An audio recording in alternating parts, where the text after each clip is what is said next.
Perkenalkan, kami dari kelompok 9 akan menyebutkan nama satu persatu.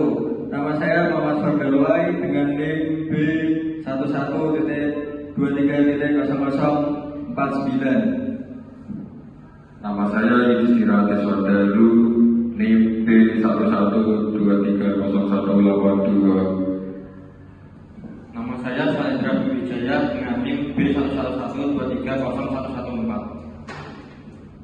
Saya Apriliana Eka Prindasari, NIM B1112301113. Saya Naira Faima Pansa, NIM B1112300090. Saya Dwi Bebas Agustian, NIM B11230104.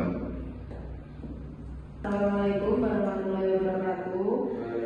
Saya Naira Faima, NIM B11230090.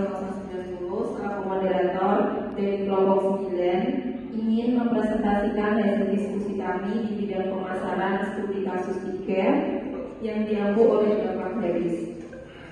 Yang pertama adalah latar belakang promosi fashion anak oleh merek lokal di media sosial semakin marak dan efektif, tetapi juga memicu kritik dari masyarakat, psikolog, dan lembaga perlindungan anak. Banyak iklan dinilai mengidentifikasi anak melalui make up berlebihan, pose ala model dewasa, atau pakaian yang tidak sesuai usia, sehingga dikhawatirkan mengalami perkembangan psikolog dan membuka ruang objektifikasi. Selain itu, muncul isu eksploitasi ketika anak dijadikan model secara intensif dengan produksi konten yang padat dan tekanan untuk selalu tampil sempurna. Karena itu, muncul dorongan untuk menetapkan regulasi dan etika periklanan yang lebih ketat demi melindungi kesejahteraan anak. Selanjutnya akan dibacakan oleh Bu Ayu.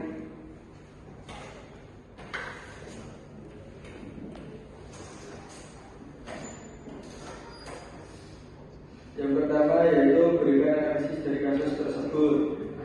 Yang pertama, secara etika bisnis dan pemasaran menampilkan anak dengan pose make up atau pakaian yang terlalu dewasa melanggar prinsip tanggung jawab sosial perusahaan. Praktik ini mengkriminalisasi karakter anak, berpotensi merusak perkembangan psikologis dan membuka ruang objektifikasi. Karena itu, mereka harus mengutamakan kesejahteraan anak di atas keuntungan, memastikan konten sesuai usia dan normal, kesopanan, serta menghindari tekanan kerja berlebihan. Etika menuntut agar aktivitas bisnis tidak merugikan biaya ekonomi peserta. Yang kedua yaitu B, moral. Dari sudut moralitas praktis edufying, anak dalam iklan dianggap melanggar nilai kemanusiaan karena mengabaikan hak anak untuk tumbuh dalam lingkungan aman, bermain dan belajar tanpa tekanan tidak sesuai usia. Yang ketiga yaitu hukum. Dari segi hukum, praktik edufying dan eksploitasi anak dalam iklan berkaitan langsung dengan UU Perlindungan Anak yang melanggar segala bentuk eksploitasi ekonomi maupun seksual. Selanjutnya akan dibaca oleh Temas.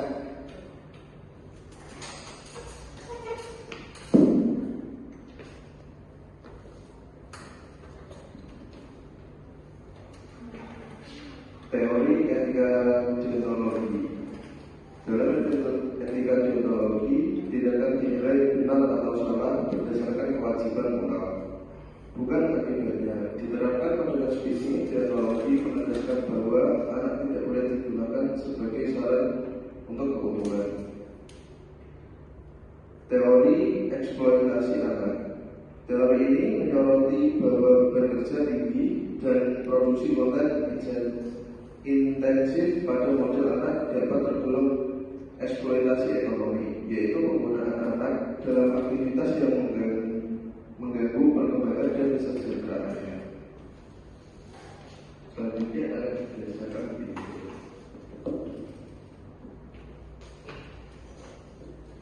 Kode etik apa saja yang dilanggar dijelaskan. Yang satu, kode etik periklanan. Kode etik periklanan melarang penampilan anak yang menyerupai orang dewasa, mereka berlebihan, pose seksual atau pakaian yang tidak sesuai dianggap mengeksploitasi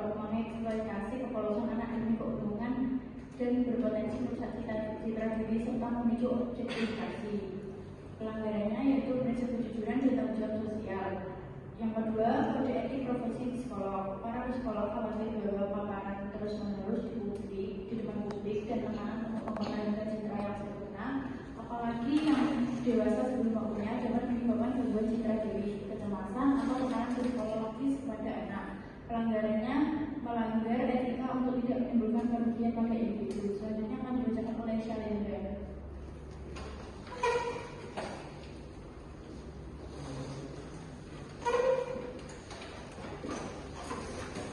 Apa yang dapat Anda jelaskan tentang empati dalam kasus tersebut?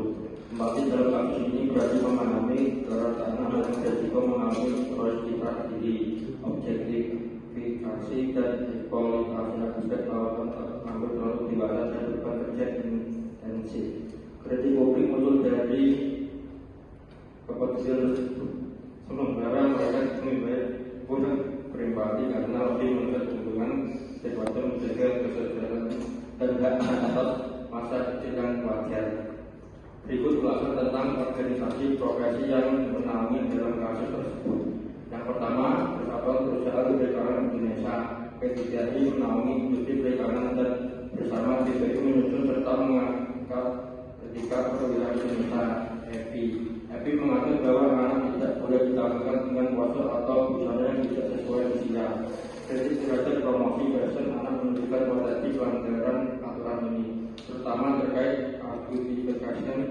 Yang kedua, Asosiasi Perusahaan Indonesia (APindo).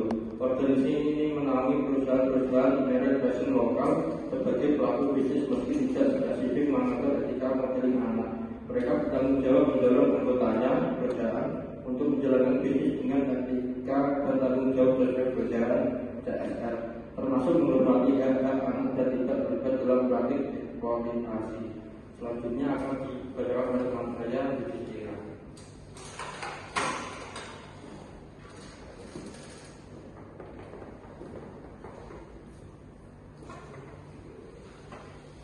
Nah, syarat dan rekomendasi etis apa yang dapat kamu berikan agar kasus seperti itu tidak terulang lagi?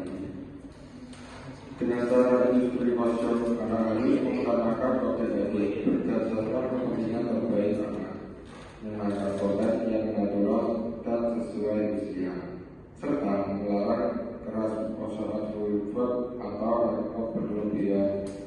Mereka harus mengawasi dan kerja model anak secara ketat, melindungi mereka untuk sekolah dan bermain, dan memastikan tidak ada eksploitasi.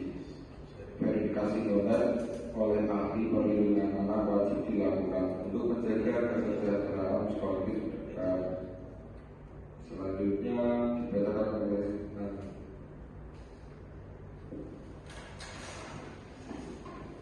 yang terakhir yaitu ada kesimpulan. Promosi fashion anak yang berlebihan di media sosial menimbulkan konflik antara pemasaran dan kesejahteraan anak. Praktik adultification dan beban kerja ini melanggar etika, moral, dan berpotensi melanggar perlindungan anak. Diperlakukan regulasi ketat, komitmen etis, merek dan agensi, serta pengawasan P3I untuk menerapkan kode etik yang melindungi hak, perkembangan, dan masa kecil anak. Sekian presentasi dari kelompok kami. Mohon maaf jika ada kesalahan